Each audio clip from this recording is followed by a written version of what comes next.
Chapter 13. The Very Secret Diary. Hermione remained in the hospital wing for several weeks.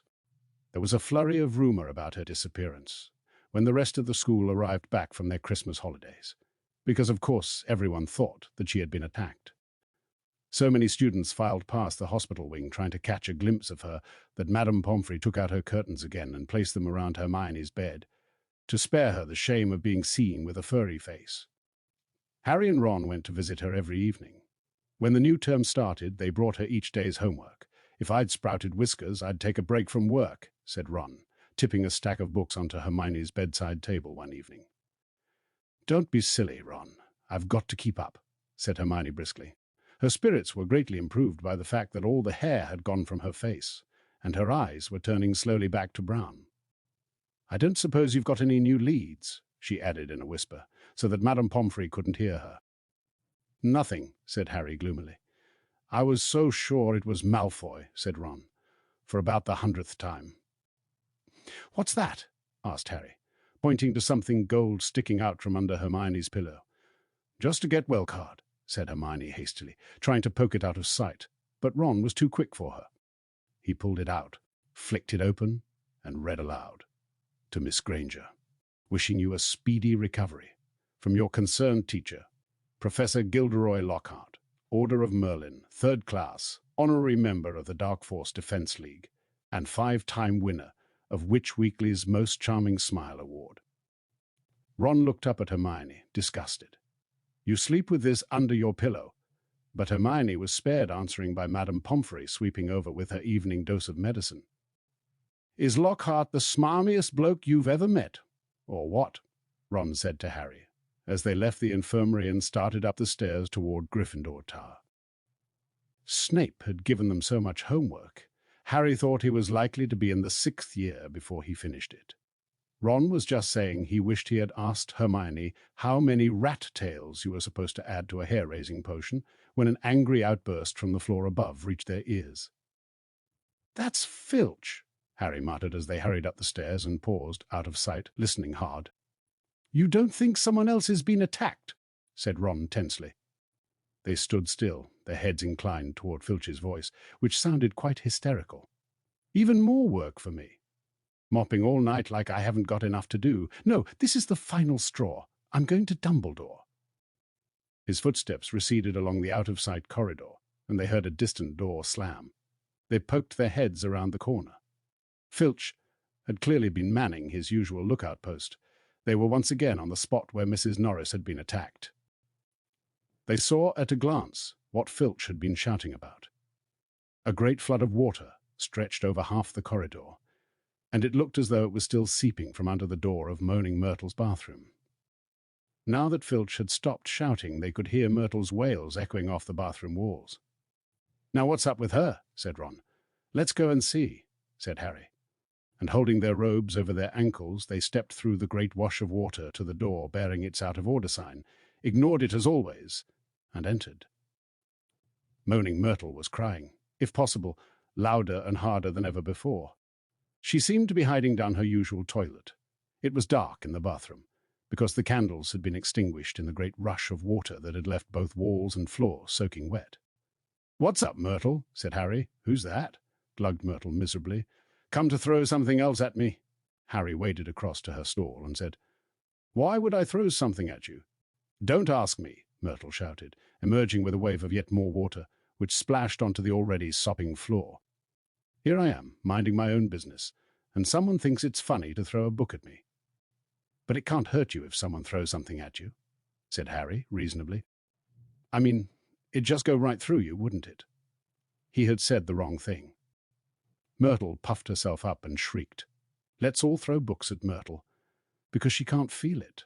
10 points if you can get it through her stomach. 50 points if it goes through her head. Well, ha ha ha. What a lovely game, I don't think. "Who threw it at you, anyway?" asked Harry. "I don't know.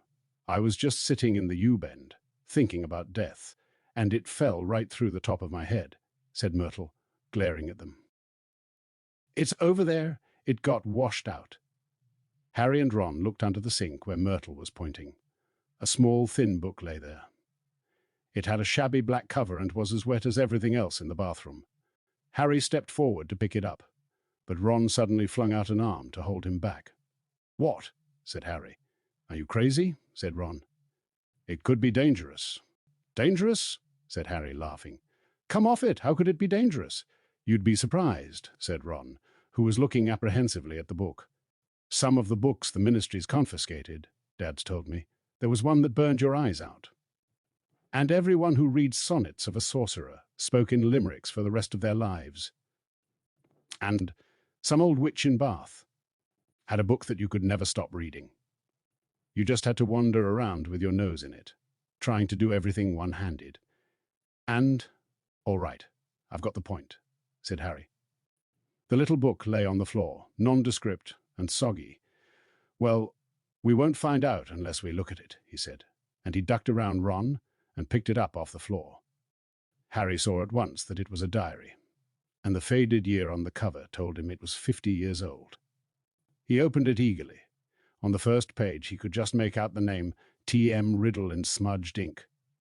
"Hang on," said Ron, who'd approached cautiously and was looking over Harry's shoulder. "I know that name. T.M. Riddle got an award for special services to the school 50 years ago.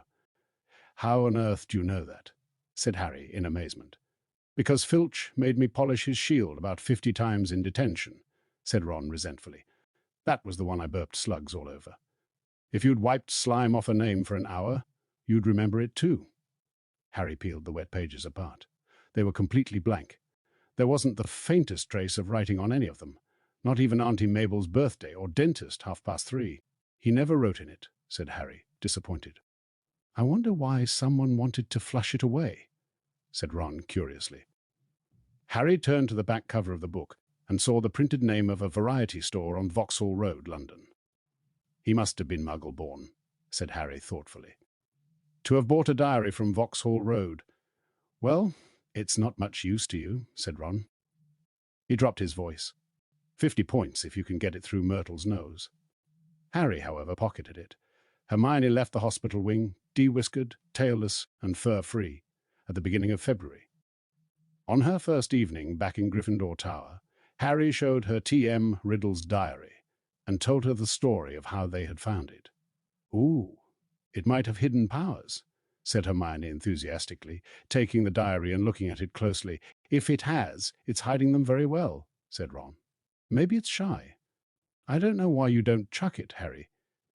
"I wish I knew why someone did try to chuck it," said Harry. "I wouldn't mind knowing how Riddle got an award for special services to Hogwarts. Either could have been anything," said Ron. "Maybe he got 30 OWLs, or saved a teacher from the giant squid. Maybe he murdered Myrtle. That would have done everyone a favor." But Harry could tell from the arrested look on Hermione's face that she was thinking what he was thinking. "What?" said Ron, looking from one to the other. "Well, the Chamber of Secrets was opened 50 years ago, wasn't it?" he said. "That's what Malfoy said." "Yeah," said Ron slowly. "And this diary is 50 years old," said Hermione, tapping it excitedly. "So?" "Oh, Ron, wake up," snapped Hermione. "We know the person who opened the chamber last time was expelled 50 years ago. We know T.M. Riddle got an award for special services to the school 50 years ago. Well, what if Riddle got his special award for catching the heir of Slytherin? His diary would probably tell us everything. Where the chamber is, and how to open it, and what sort of creature lives in it. The person who's behind the attacks this time wouldn't want that lying around, would they?" "That's a brilliant theory, Hermione," said Ron, with just one tiny little flaw. "There's nothing written in his diary," but Hermione was pulling her wand out of her bag. "It might be invisible ink," she whispered. She tapped the diary 3 times and said, "A Parisium." Nothing happened. Undaunted, Hermione shoved her hand back into her bag and pulled out what appeared to be a bright red eraser. "It's a revealer. I got it in Diagon Alley," she said. She rubbed hard on January 1st. Nothing happened. "I'm telling you, there's nothing to find in there," said Ron. Riddle just got a diary for Christmas and couldn't be bothered filling it in. Harry couldn't explain, even to himself, why he didn't just throw Riddle's diary away. The fact was that even though he knew the diary was blank, He kept absent-mindedly picking it up and turning the pages, as though it were a story he wanted to finish. And while Harry was sure he had never heard the name T.M. Riddle before, it still seemed to mean something to him, almost as though Riddle was a friend he'd had when he was very small and had half forgotten. But this was absurd. He'd never had friends before Hogwarts. Dudley had made sure of that. Nevertheless, Harry was determined to find out more about Riddle, so next day at break, he headed for the trophy room to examine Riddle's special award, accompanied by an interested Hermione and a thoroughly unconvinced Ron, who told them he'd seen enough of the trophy room to last him a lifetime. Riddle's burnished gold shield was tucked away in a corner cabinet. It didn't carry details of why it had been given to him. Good thing, too, or it'd be even bigger, and I'd still be polishing it, said Ron. However, they did find Riddle's name on an old medal for magical merit, and on a list of old head boys.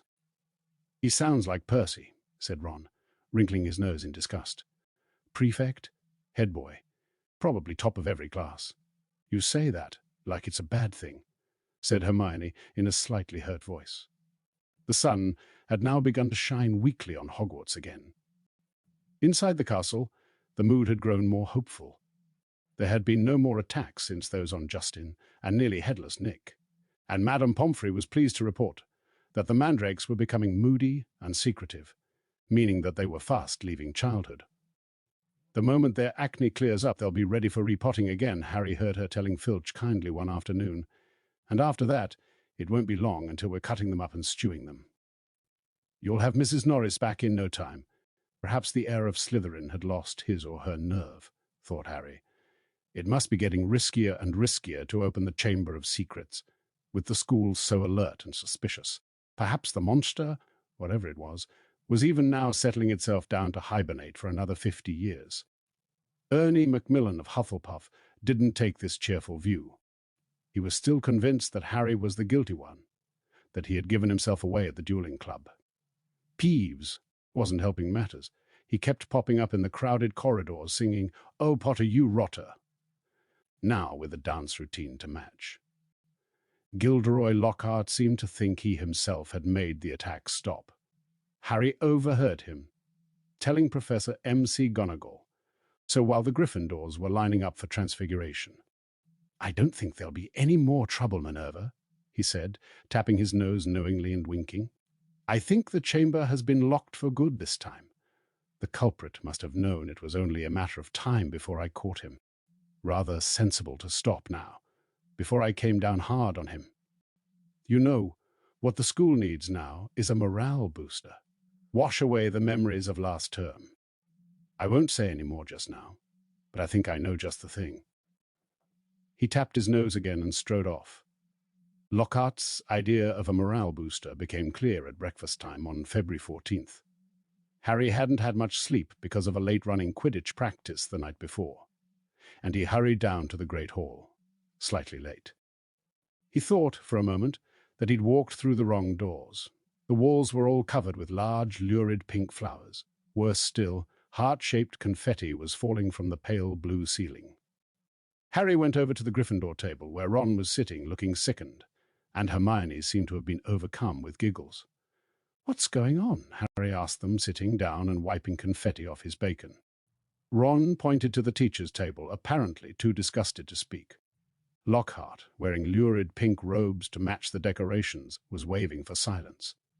The teachers on either side of him were looking stony-faced. From where he sat, Harry could see a muscle going in Professor McGonagall's cheek. Snape looked as though someone had just fed him a large beaker of scale grow. "Happy Valentine's Day," Lockhart shouted, "and may I thank the 46 people who have so far sent me cards. Yes, I have taken the liberty of arranging this little surprise for you all. And it doesn't end here." Lockhart clapped his hands, and through the doors to the entrance hall marched a dozen surly-looking dwarfs. Not just any dwarfs, however. Lockhart had them all wearing golden wings and carrying harps. "My friendly card-carrying cupids," beamed Lockhart. "They will be roving around the school today delivering your valentines, and the fun doesn't stop here. I'm sure my colleagues will want to enter into the spirit of the occasion. Why not ask Professor Snape to show you how to whip up a love potion? And while you're at it, Professor Flitwick knows more about entrancing enchantments than any wizard I've ever met. The sly old dog. Professor Flitwick buried his face in his hands. Snape was looking as though the first person to ask him for a love potion would be force-fed poison. "Please, Hermione, tell me you weren't one of the 46, said Ron, as they left the Great Hall for their first lesson. Hermione suddenly became very interested in searching her bag for her schedule and didn't answer. All day long, the dwarfs kept barging into their classes to deliver valentines, to the annoyance of the teachers. And late that afternoon, as the Gryffindors were walking upstairs for charms, one of the dwarfs caught up with Harry. "Oi, you! Harry Potter!" shouted a particularly grim-looking dwarf, elbowing people out of the way to get to Harry. Hot all over at the thought of being given a valentine in front of a line of first years, which happened to include Ginny Weasley, Harry tried to escape. The dwarf, however, cut his way through the crowd by kicking people's shins and reached him before he'd gone 2 paces.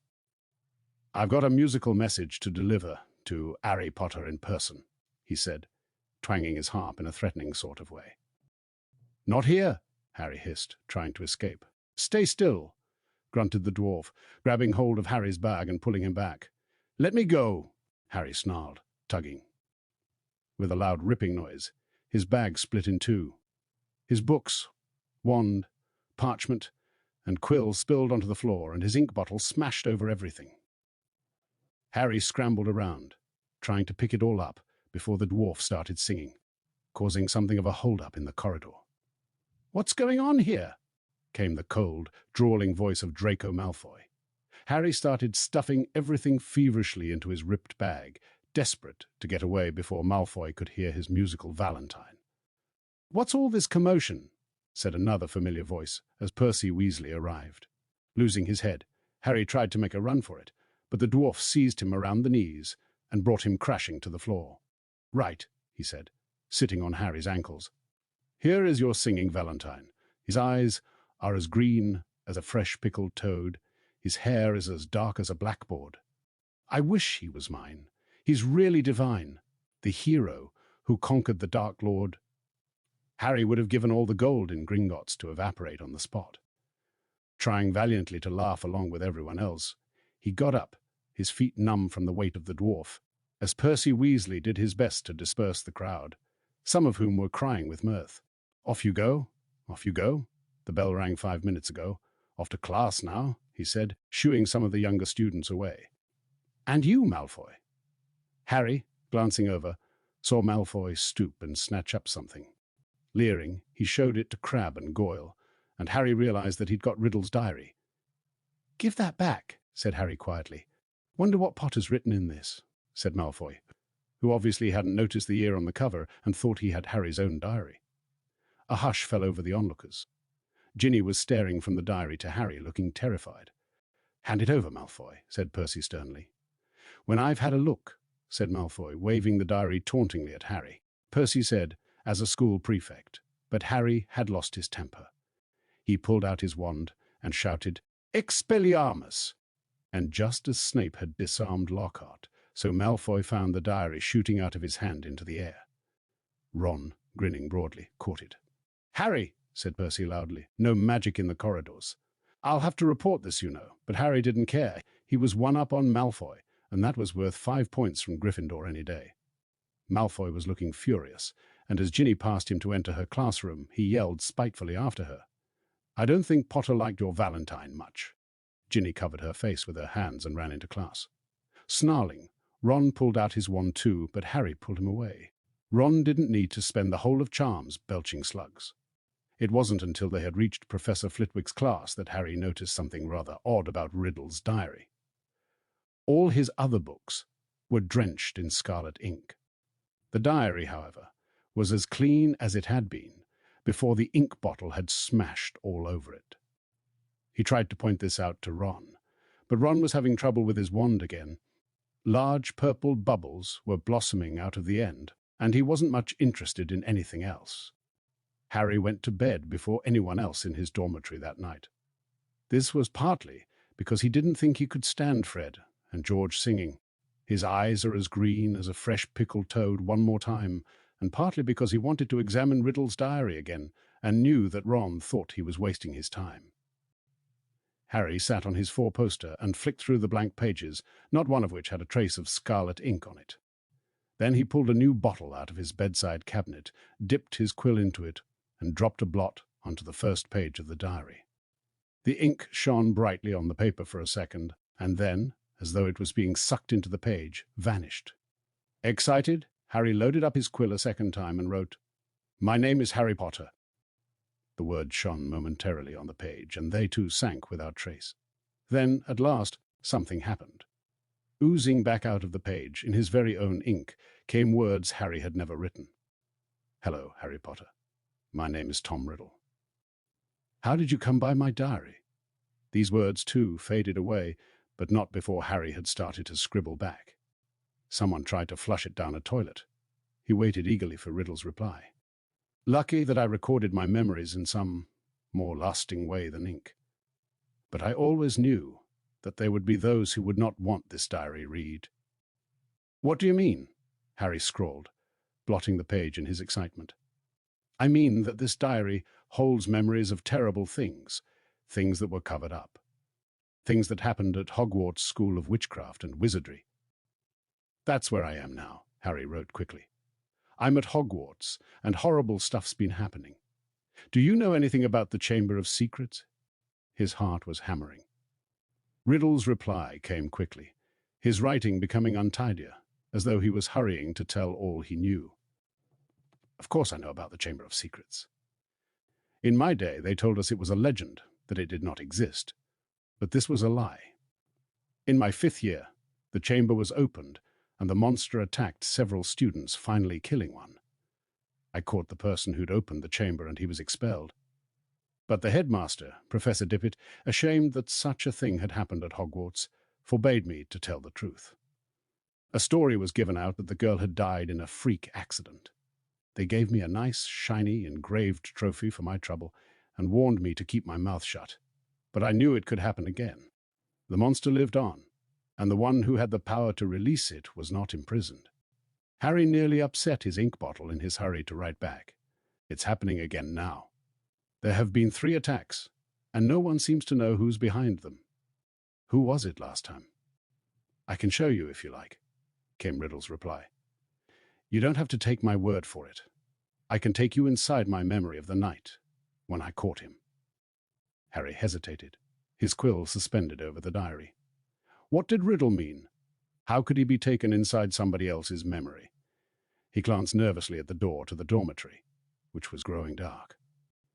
When he looked back at the diary, he saw fresh words forming. "Let me show you." Harry paused for a fraction of a second and then wrote 2 letters. "Okay." The pages of the diary began to blow as though caught in a high wind, stopping halfway through the month of June. Mouth hanging open, Harry saw that the little square for June 13th seemed to have turned into a minuscule television screen. His hands trembling slightly, he raised the book to press his eye against the little window, and before he knew what was happening, he was tilting forward. The window was widening. He felt his body leave his bed, and he was pitched headfirst through the opening in the page, into a whirl of color and shadow. He felt his feet hit solid ground and stood, shaking, as the blurred shapes around him came suddenly into focus.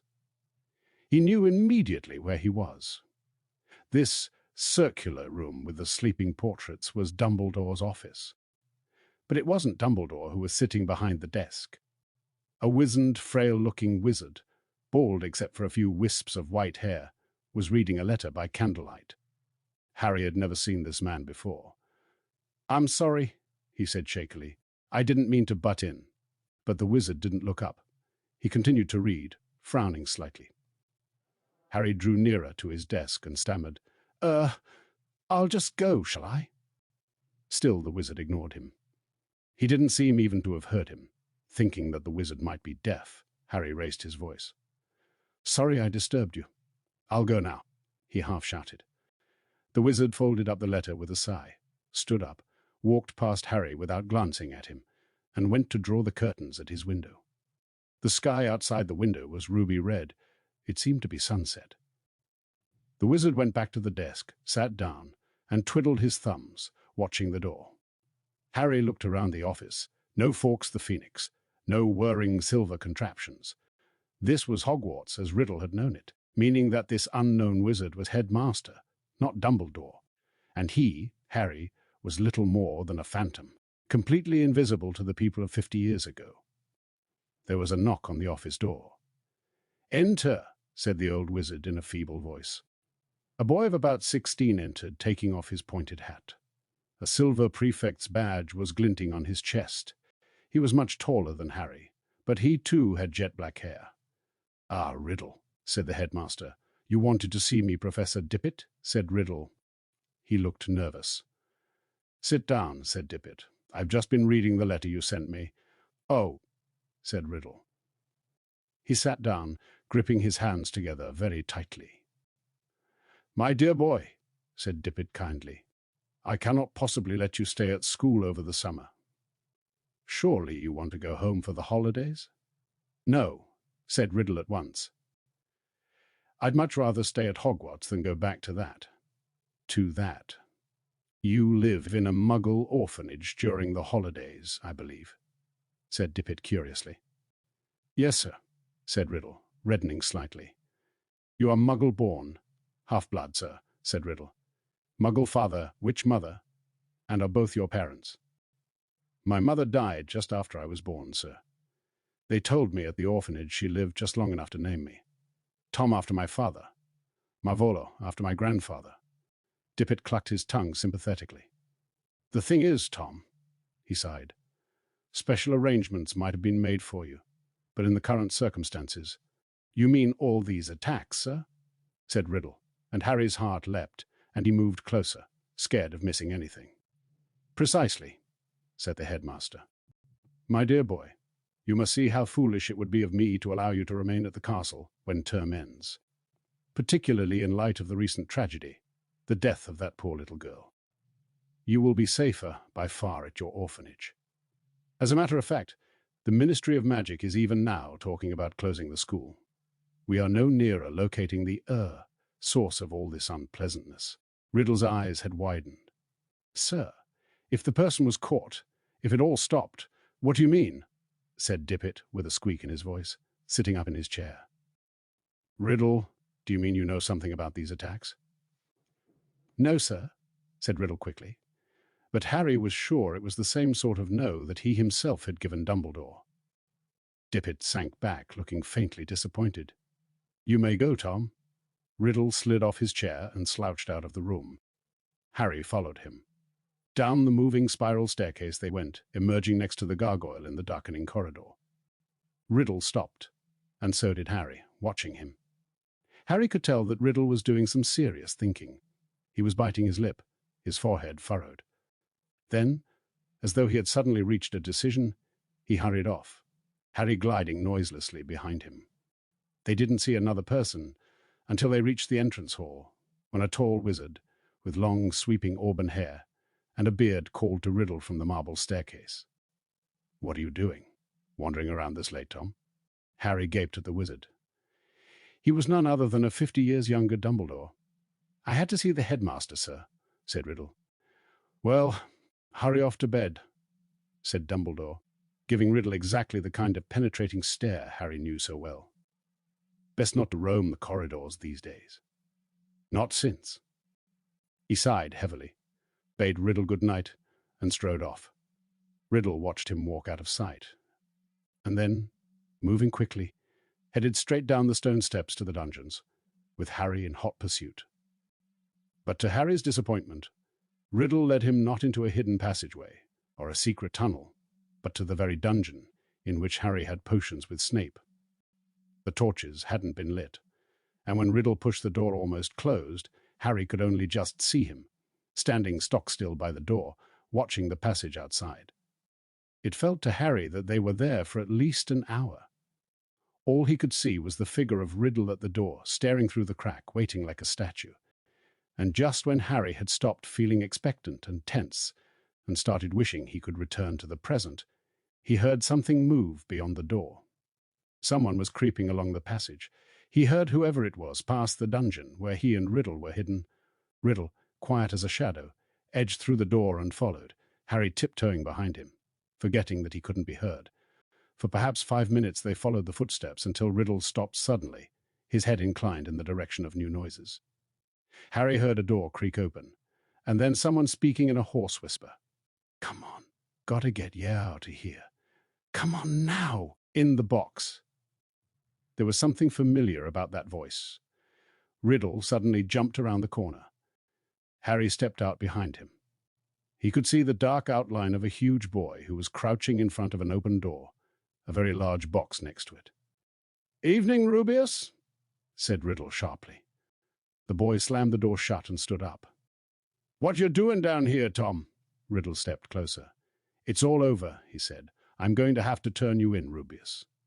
They're talking about closing Hogwarts if the attacks don't stop." "What do ye?"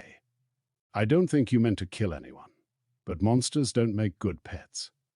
I suppose you just let it out for exercise, and—" "It never killed no one," said the large boy, backing against the closed door. From behind him, Harry could hear a funny rustling and clicking. "Come on, Rubeus," said Riddle, moving yet closer. "The dead girl's parents will be here tomorrow. The least Hogwarts can do is make sure that the thing that killed their daughter is slaughtered." "It wasn't him," roared the boy, his voice echoing in the dark passage. "He wouldn't. He never—" "Stand aside," said Riddle, drawing out his wand. His spell lit the corridor with a sudden flaming light.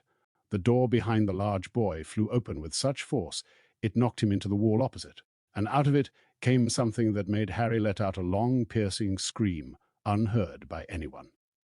A vast, low-slung, hairy body, and a tangle of black legs, a gleam of many eyes, and a pair of razor-sharp pincers. Riddle raised his wand again, but he was too late. The thing bowled him over as it scuttled away, tearing up the corridor and out of sight.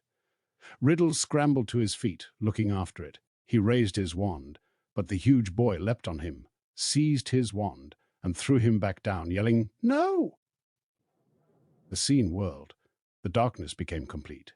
Harry felt himself falling, and with a crash, he landed spread-eagled on his four-poster in the Gryffindor dormitory, Riddle's diary lying open on his stomach. Before he had had time to regain his breath, the dormitory door opened and Ron came in. "There you are," he said. Harry sat up. He was sweating and shaking. "What's up?" said Ron, looking at him with concern. "It was Hagrid, Ron. Hagrid opened the Chamber of Secrets 50 years ago